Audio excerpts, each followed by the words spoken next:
It's my pleasure to bring you design training as a part of Missouri Main Street Connection's My Community Matters grant approach. We're going to talk about design from the context of the four-point approach that includes design, and my name is Randy Wilson. I'm the president of Community Design Solutions out of Columbia, South Carolina. And as pertinent to today's training presentation, I serve as the consulting architect to Main Street, South Carolina. When we talk about the Main Street approach, of course, it includes 4 points. Design, how we make sure that the place looks good and functions well. Organization, the fact that public and private entities need to work together. Promotion, how to tell our story in professional and compelling ways through branding and marketing, as well as community events and festivals. And economic vitality, how do we create complementary uses between our downtowns and big box retailers, by way of example. But when we talk about design, we talk about basically everything that is visual in our downtowns. It's such as your buildings, your parks, your open spaces, your streetscapes, and things of that nature. But I want to start by saying something that you're rarely, if ever, going to hear an architect say, but I'm going to say it because it's the truth, and that is design is important, but it's not all important. I've worked in towns where we have fixed up almost all of the facades, but in absence of creating viable retail businesses to go within those buildings, we basically, pardon the expression, have slapped lipstick on a pig. And I would much rather be a part of a process by which we're looking at our downtowns holistically through the lens simultaneously of design, organization, promotions, and economic vitality. As pertains to today's training, I've entitled it Getting the House in Order. And subtitle is Practical Design and Planning Tips to Put Your Community's Best Foot Forward, particularly your downtown's best foot forward. Now, one of the most important words on that slide is the word practical. I try to be as practical as I possibly can be. I consider myself a practical preservationist. I want to honor the historic nature and precedent of our buildings. However, I recognize that we must also make them conducive for people to operate them and make money out of them in today's economic climate. And so the approach that I'm going to take today is very practical in nature. As a matter of fact, if you will, in your mind's eye, I'd like for you to envision a bullseye. And it has concentric rings. And at the very center of that ring would be our downtowns. Whenever I arrive in a community, and I look forward to the day that I'm in your community and do a community tour, I always start in the outer rings of that bullseye target, and I keep working my way into the downtown core. And as I do, there are topics that I must consider in order to make judicious design recommendations for that particular downtown. And those concentric rings consist of gateways and then thoroughfares, which are the roadways that connect from the gateways to our downtown district, to our downtown streetscapes, our facades, our infill, parks and open spaces, and signage. And as you can see, the topics continue to get more and more detailed the closer we get into our downtown. Now, I've done you an extremely helpful favor, and that is this. Historically, whenever I took those driving tours, I would just be asking inside of my head, as we were driving around your downtown, a series of questions. I have put all of the questions that I'm typically asking inside my head as I evaluate your downtown on the community tour on a piece of paper. And that PDF has been supplied to you. And what it does is it goes through every one of the topics that I just addressed on the previous slide. And it asks a series of questions that help me analyze how a particular community is doing related to gateways or thoroughfares or facades or streetscapes and things like that. And what I hope is this handout becomes a tool, basically a self-diagnostic tool that you can use in order to create for your design committee and your Main Street program a very thoughtful action plan that allows you to be moving the Main Street program in a very purposeful direction as pertains to design in the downtown district. Now, the reason I have entitled this training Getting the House in Order is because sometimes we designer types, whether it's an architect or a landscape architect, a planner, we tend to use jargon that is, shall we say, intimidating, and that's not intended to be the case. And so, what I like to do is instead of talking about Main Street approach to design and planning through kind of typical design and planning vernacular or language, I want to put it in an analogy that I think we can all relate to, and that is throwing a party at our respective houses. This is my house in downtown Columbia, South Carolina. Hopefully you like it. And as you can see, shockingly, there happened to be a day a few years ago where we got some rare snowfall. And it made the house look very, very charming. But it's a wraparound. It's a very low style Victorian built somewhere between 1897 and 1903. And this is what it looks like when it's dressed up for the holidays. Now, so here's the analogy of the picture I want to paint for you. So my wife appeals to me and she says, "Hey, I'd like to throw a Christmas party at our house." And I say, "Of course, dear, I'd be glad to help you with that." And so, as you can imagine, prior to the party, all manner of activity takes place. I am charged with cutting the grass and trimming the hedges and sweeping off the porch and erecting all the lights. And of course, inside, she and I together, we're vacuuming the floors and we're rearranging the furniture and we're preparing all the food. And then all of a sudden, the big night arrives. And it's 6:30, and then it's 7, and then it's 7:30, and then it's 8 o'clock. And I'm starting to get a little bit worried because no one is showing up to our party that was supposed to start at 7 o'clock. And so I turned to my wife and I said, why do you think no one's showing up? I mean, who all did you send the invitations to, and how many did you send out? And she looks at me and she goes, "What invitations?" And at that moment, we realized we have a very strategic flaw in the process because while we've been getting our house in order, we failed to do the most fundamental thing as pertains to a party, and that is to send out the invitations. Now, I only want to mention this because there's a relationship to a training that you will either uh, you have already done or you're about to undertake with Ben Muldrow pertaining to pertaining to promotion and branding and marketing. And as pertains to the invitation in our analogy about a house, branding and marketing and the promotion point is unto that as an invitation is to the party. It is the way that we celebrate who we are. It's the way that we invite people to experience our downtown district. And in every instance that we do that, it needs to be done in a highly professional, engaging, attractive, and compelling manner. I hope you enjoyed the training with Ben, or if you haven't, I can tell you you will enjoy your training with Ben because he's hilarious for starters, but he's also immensely talented and has probably branded more communities than any other person on the planet. But let's turn our attention now to design and planning from a physical perspective.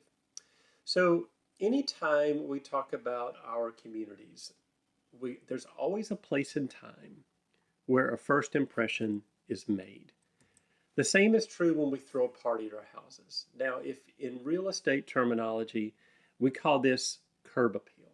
It's that first impression when somebody is looking at your house, typically driving by or parked on the street, and they look and they see your house, and there's a first impression, and it's that curb appeal. Now, in the life of our cities, there's a similar place where that first impression of curb appeal occurs, and we commonly refer to that as the gateways. When it comes to the gateways into our community, there's a mantra that I like to always lead with and leave you with, and it is this: you only get one chance to make a first impression. Sociologists tell us that when we meet another human being, we form our initial impressions about that person within about 3 seconds, depending on the way they speak, depending on the way they dress, depending on their body language, and many other factors like that. If that is true of human beings, then I'm quite confident the same is true of us as pertains to our communities and our buildings and our streetscapes. People form initial impressions about our place and our downtowns as quickly as 1 to 3 seconds based on the things they see. Therefore, it's imperative that we make a positive first impression in these locations that we call our gateways. I think oftentimes when we think of gateways, we think of this image, which is a perfectly acceptable gateway. It's that place in the life of our community where you've arrived and you demarcate it by a welcome sign, typically, hopefully, in some architectural manner, surrounded by some beautiful landscaping. One thing that's very impressive when it comes to gateways, and that is these locations do not have to be tied directly to your municipal limit lines. As a matter of fact, I will tell you as a traveler, people don't really care where your municipal boundaries begin or end. What matters to the traveler is where they feel like they have experienced arrival to your place. At every one of those locations in your community, there needs to be some demarcation of arrival into your community that's celebrated, whether it is a standard gateway as you see on the screen now, but don't forget about non-traditional ways to welcome people into your community.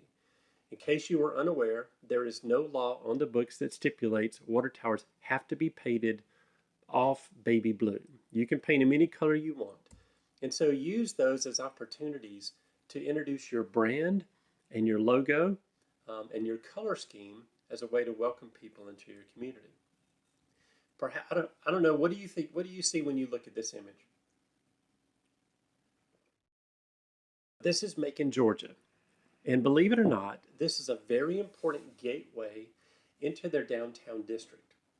In the foreground, you can see the sidewalk, and there's a break in the sidewalk, and there's steps that lead off to the right.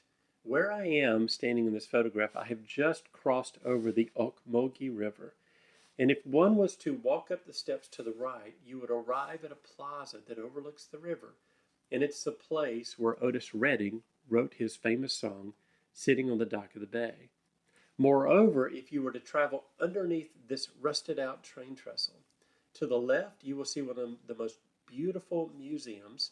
It's the Harriet Tubman African American Museum that's housed in this beautiful railroad depot.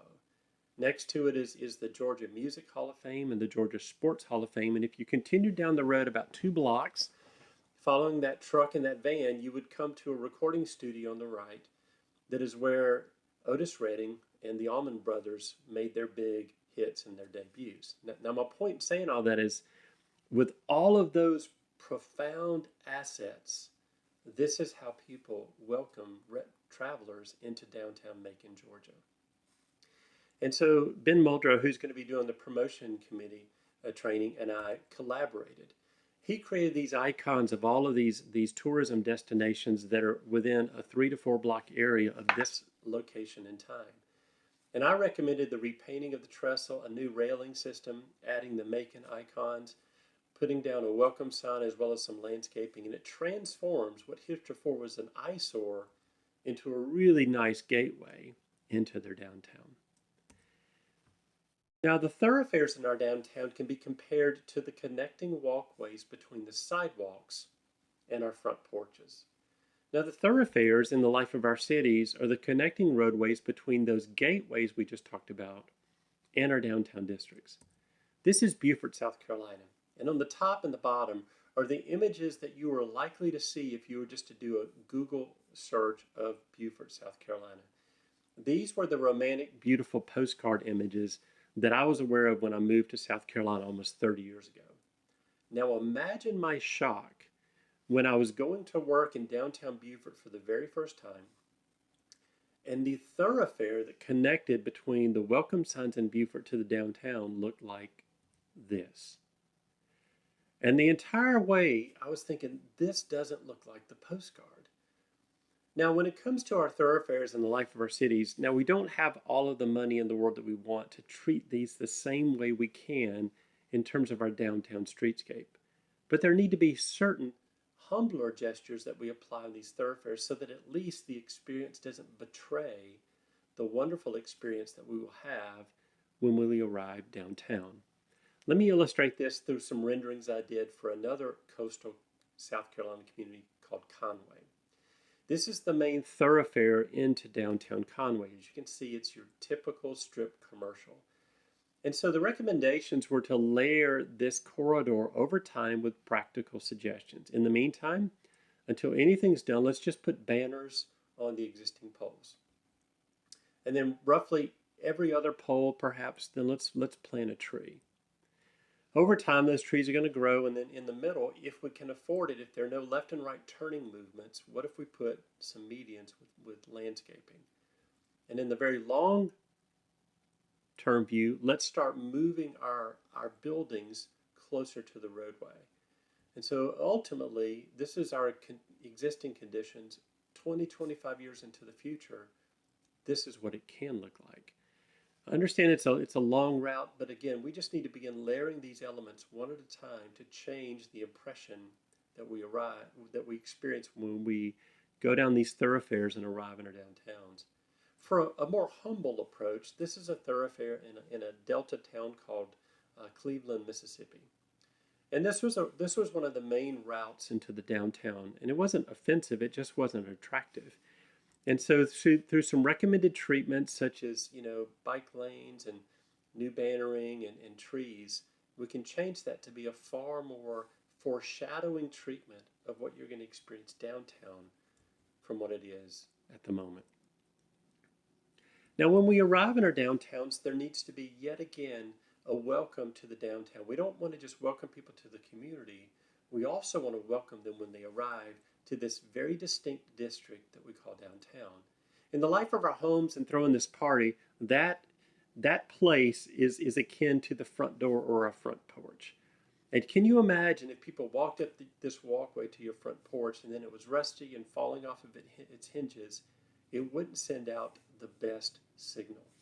But so often we do the same thing in our downtowns. By way of example, this is a town called Lancaster, South Carolina. And I want you to look, by the way, you're looking up their main street. The building behind the trees is a Robert Mills designed courthouse. Robert Mills was the first federal architect. He designed the Washington Monument, the U.S. Treasury Building, and he hails from Charleston, South Carolina. Any building designed by him is special. And right now you can't even see his courthouse. And moreover, look at all the signage. All of the signage tells you how to get out of downtown, and it's almost like whatever you do, don't come up our main street. And we wanted to change that. And so you can see we made the Gateway District arrival point far more pedestrian oriented. We lowered the signs and we made it out of brick to match the predominant building material in the downtown. We had a preponderance of flags and banners to create visual appeal as well as trees, and added this sort of fountain feature at one of the corners to welcome people into the downtown. When I worked in Eureka Springs, Arkansas, they also had a similar situation. You get to this point on the main thoroughfare into downtown, and visually you aren't quite clear, should I go to the right or should I go to the left? And so we decided to go ahead and make a welcome to the downtown district gateway treatment that would also have the side benefit of clarifying that traffic pattern. So we put a low brick wall, welcome to downtown Eureka Springs. We had some wayfinding signage, but you can see in the placement of the crosswalks, as well as the placement of the banners, now it's very clear that the predominant way that we should go is to the left. Now the streetscapes in our downtown, to me, are akin to the hallways in our downtown, the hallways in our homes, because they connect to the various rooms, just like the streetscapes in our downtown connect to all the different places and buildings in the life of our downtown. I cannot underscore the importance of the design of these streetscapes. In a typical downtown, the area taken up by the roadways and the sidewalks ranges between 25 and 35% of the land area downtown. Logic would therefore dictate if we simply get the streetscapes right, we would have solved between a quarter and a third of all our design and planning problems in our downtown area. The three images on the screen are from Greenville, South Carolina. And to me, in many ways, this is our goal. To create these places that are places within places, these sidewalks where people see and are seen, where they enjoy outdoor dining, where they feel comfortable under the shade of trees, and they get to walk past interesting shops. When it comes to the streetscapes, if you want to think about them in the simplest terms possible, I want to if you will, simplify it down to 4 C's. And if you pay attention to these 4 C's and you get them right, you will end up with a very successful streetscape. Those 4 C's are canopy. It's the canopy provided by shade, trees, and landscaping. Corner treatments. What do we do at these important pause points in our intersections? Crosswalks. how do we make it safe for the pedestrian? And comforts, how do we make it interesting and comfortable for the pedestrian? I want to again begin with a little bit of inspiration. I have the honor and the privilege of serving as the project architect for this city. Don't worry, this is a city in the past. It's called Lake City, South Carolina. It's a town of approximately 7,000 people in the middle of nowhere. Used to be a vibrant textile and tobacco farming community, and those two industries have long since gone. And so, like many rural downtowns, it suffered residential and retail decline. And this was our downtown Main Street only 7 years ago. This is taken approximately in 2012. The next slide was taken this past May, roughly 7 years later. And while, yes, I've had the privilege of fixing up some of the buildings, what I really want you to pay attention to in this image is the profound impact that trees and landscaping make in the streetscape. To go back in time, it's almost like there was a no tree ordinance and the place just looked bare and barren. Whereas with the trees and the landscaping, it just brings the downtown streetscape alive. Don't underestimate the power of trees and plantings, and particularly colorful flowers, whenever your environment can support it and your people can maintain them. Next are the corners. The reason the corners in the life of our downtowns are important is because these are the places where both the pedestrian and the motorist typically come to a pause point, either by virtue of slowing the traffic, a stop sign, or a stoplight. This is Rogers, Arkansas, and you can see it's a very simple treatment at each of the corners.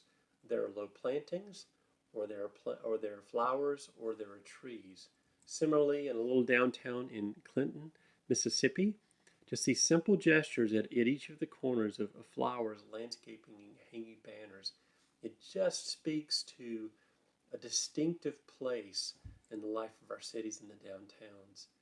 These images are from your state of Missouri. This is Liberty, Missouri. And what I love about these is if you can't embed or engage your landscaping into the streetscape itself, it's fine. You can do the approach that they've taken here in Liberty, where they just added these landscaping elements on top of the existing streetscape, whether it was on top of the corner itself or the sidewalk itself. And they did a similar technique here in, this is in Louisville, Kentucky. And everything you're looking at in terms of the seating and landscaping treatments at the corner, they are 100% portable and flexible. Here you can see how they can be moved around. But just introducing these treatments at the intersection creates that pause point and a beautification technique that really makes our downtowns pop. Next, we have the crosswalks. And the crosswalks are those places where we want to send this very clear message. And the message is this. It's kind of a philosophical sentiment of Main Street. Downtowns, historically and today, should belong to people and the pedestrians. Yes, we will allow the car and the automobile to pass through, but these places are primarily for people. And when we demarcate these clear crosswalks, what it does is it provides a color and a texture that slows the car down, and when people are in it, it helps that you see them in contrast to the environment. And then these these crosswalks, especially in your place where you actually get snow and snow plows, you don't necessarily have to do actual brick pavers. It can be stamped asphalt, stamped concrete, or if you want, it can be temporary treatments such as paint that are more artistic in nature, but again, they can be repainted, after a hard winter season. And then finally, the comforts that we place in our downtown to make it both comfortable and visually appealing, such as colorful benches and pottery and artistic works, sandwich boards and signs, bistro tables and chairs, flags, banners, all of these things create places within places where people enjoy being. The next place in the life of our cities are the entries. And I would like to compare the entries to the facades in our downtown. In other words, these are the buildings, the rooms within our homes that the streetscape, or in this case, the corridors connect to. It could be the living room, the dining room, or the bedrooms. But each of those rooms are distinctly different, just as all of the buildings and their respective facades or the faces of the building are different. But these are the place where people actually enter into rooms, enter into our buildings. And so it's imperative that we treat them with respect and maintenance and enhancements so that they look their best and they put their best foot forward. I'd like to show you a couple of buildings that I've had the privilege of working on in the town I referenced previously, Lake City, South Carolina.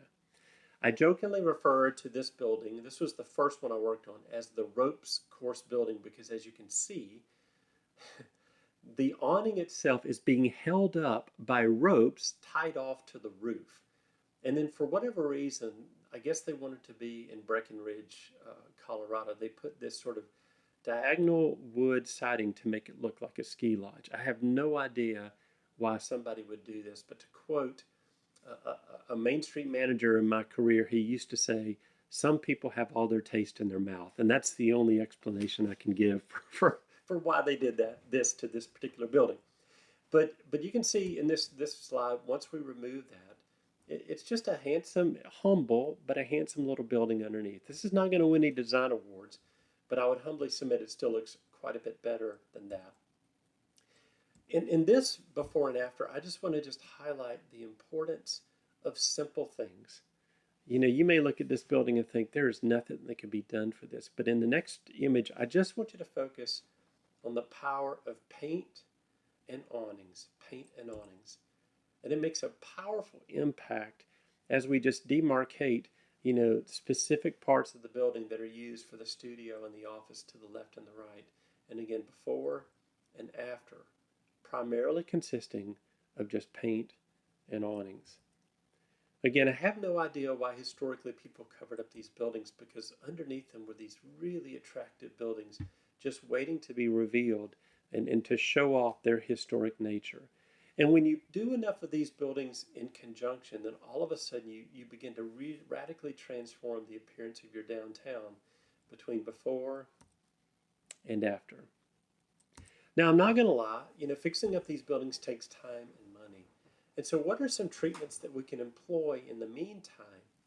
Now, one of the big issues that faces a lot of downtowns face, or what do we do with vacant and empty buildings? In my estimation, it is rare that a downtown won't have at least one or two vacant buildings, but if you begin to have more than that, it sends out this unforgiving perception that may not be true of reality, and that is that downtown is bad for business. And so what are some things that we can do temporarily, and that's the key word, temporarily, to take the visual edge off of our buildings being vacant and empty? And what I would suggest is that we employ some vacant building treatments, such as this one, where we just place artwork in those windows. Or if you can't place artwork, here in Peoria, Illinois, all they did is they took white butcher paper and they printed historic street scenes on the paper and they taped it up from the inside. And so you're so drawn to this nostalgic streetscape image that you don't even pay attention to the fact that the building is empty. In Arkadelphia, Arkansas, we had a similar problem. Now, believe it or not, this building was not empty at all. Matter of fact, it was completely filled with a vibrant business. However, the nature of the business was the creation of and the packaging and the shipping of pharmaceuticals. And so obviously they couldn't allow people to see inside for fear of vandalism. And so what we just decided to do here is to employ the exact same treatment that are used oftentimes on vehicles where they put that perforated vinyl wrap. And so we just simply applied that to the buildings, and they feature historic, colorful postcards from the life of the city, and we turned what looked like a vacant building into an outdoor museum. And then finally, one of the simplest treatments, but one of the most effective ones we've ever done, was in the town of Conway, South Carolina. And when they simply took an 11 by 17 piece of paper, in other words, a poster size that could run through anyone's color laserjet printer. And we did these I Am Conway posters featuring people that people would recognize in their downtown in simple statements about why they choose to live, work, dine, reside, and invest in downtown Conway. These are the people that they see in the stores and they worship with in their churches, and their children go to school together. And as you're walking down this and you're reading these stories of these people you recognize, it takes your mind off of the fact that the building that these posters are sitting on is actually vacant and empty. But again, the key to all of that is those are meant to be temporary treatments, not permanent treatments. Our goal is through the Economic Vitality Committee is to recruit sustainable retail uses for those empty buildings. Now, for an introvert like me, sometimes a party on the inside can be a little overwhelming. So I'm always looking for that outdoor courtyard where I can go and kind of be alone and be quiet. Now, the place in the life of our downtowns that relates to the garden patio is our parks and our open spaces. And there are just a few tips that I just want to leave you with here. Number one is flexibility is key. Not everybody wants to have the exact same experience in our parks. And so whether it is the kinds of places where they can sit or making sure they have comforts like food and security like lighting, make sure there's variety within the park and the green space and the open space environment. Similarly, don't forget about the importance of programming. Work in concert with your promotion committee to ensure that these parks and open spaces are populated with activities on a regular basis, whether it's simply a bluegrass quartet that sets up or yoga being conducted in the park. Here's another example from Lake City that I had the privilege of designing. This was our old theater that burned. So the only thing that was saved was kind of a, if you will, a skeleton of the front facade. And these were the previous conditions. They weren't bad. It wasn't unattractive. It's just every one of these benches are bolted down. They were inflexible. And so you really couldn't experience this space in a creative or a flexible way. You had to basically sit where they said sit, and that was it. So you can see what we did is we redesigned it so that you could choose to sit in the grass or on the concrete pads. You could move these tables and chairs around. We provided places that you could sit in the sun or you could sit in the shade. And my favorite way of seeing this park is when it's completely chock full of kids doing all manners of activity. And that's our goal for our parks and our open spaces in the downtown, is they be places of vitality and activity. And now I'm going to conclude with what I consider to be the marvelous middle ground. Now, my first question to you, I have two questions. And my first question is this. I'm not going to give away the answer. So you fix up your house for this party and you distribute the food in stations all around the house. But what inevitably happens, or more precisely, where do most people almost always end up in the life of a party thrown inside of a house? Well, if you're like me and like us, it's always the kitchen. It defies logic how often out of 100% of the people coming to a party, it seems like 70% of them somehow, some way always end up in the kitchen. Now, my question to you is, where in the life of our downtowns is the most similar experience to being in the kitchen for a party in a house? Because that's the place that we need to invest. Now, in my estimation, there is a place in the life of our cities that needs to be fixed up. And we can do so with far less investment than expensive facade treatments or streetscapes, and yet yield maximum visual impact. And that place is the sidewalks. The sidewalks. If you had a gun to my head and you said, Randy, you're doing a downtown master plan and you can only fix up one place in life. You can only fix up the gateways, the thoroughfares, the facades, the parks and open spaces, the streetscapes, the sidewalks. I'm going to tell you, I'm going to fix up the sidewalks every time. Because as I've quoted myself, experience and environment trump architecture every time. I hate to admit that, but it's the truth. As you can see in these images from downtown Greenville, their architecture is good, but it's not great. But nobody cares because being in that environment is so enjoyable.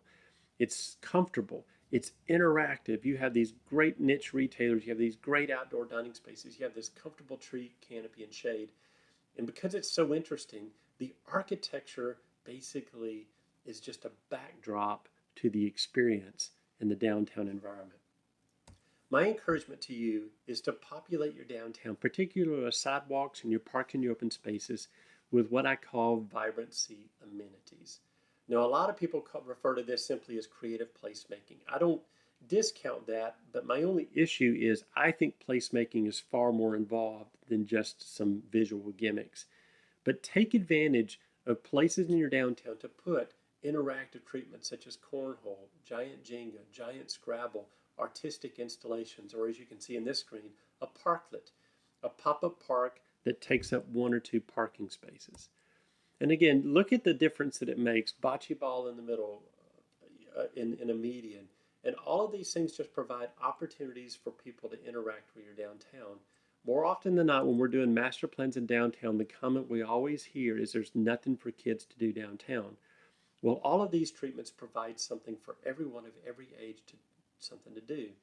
The photograph in the upper left, the artist, she's the second one from this end. Her name's Eileen Blythe. She lives in my neighborhood, and she took these propane tanks and welded them together in various sizes, and you sit behind them and you can beat on them and you play a tune.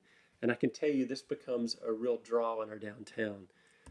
In Lake City, what we did is we worked collaboratively between the elementary school and the vocational technical school to construct a 9 4x8 sheets of plywood constructed into portable miniature golf holes. And what we do is, you can see each one has a different artistic design and style. And what we oftentimes, when we put them all together in this corner lot, and it becomes a pop-up park with a miniature golf course. Sometimes we put them all together in this one place. Sometimes we disperse them through the downtown so you quote unquote play through downtown. And so whether it is treatments like this that the Main Street program of the city would do, or if you want to simply do these as a part of a grant, if you're going to give a facade grant to fix up an outside of a building, perhaps you also want to give facade grants to fix up the public spaces beside and in front of and behind the buildings, such as colorful bistro tables and chairs, roll-up window doors, flower baskets, anything to bring life, vitality, color, interest, animation, and interactivity into the downtown. With that notion of vibrancy amenities in place, I'd like to ask two questions. Or the first question is it time to consider vibrancy amenities and grants as a way to streamline the visual appeal of your downtown for far less money than is typically associated with facade grants and streetscapes? I'm not saying don't do facade grants or streetscapes. I'm just saying in the course of things, you may want to start with the least expensive things first, then graduate up to the facades, and then graduate up to the streetscapes.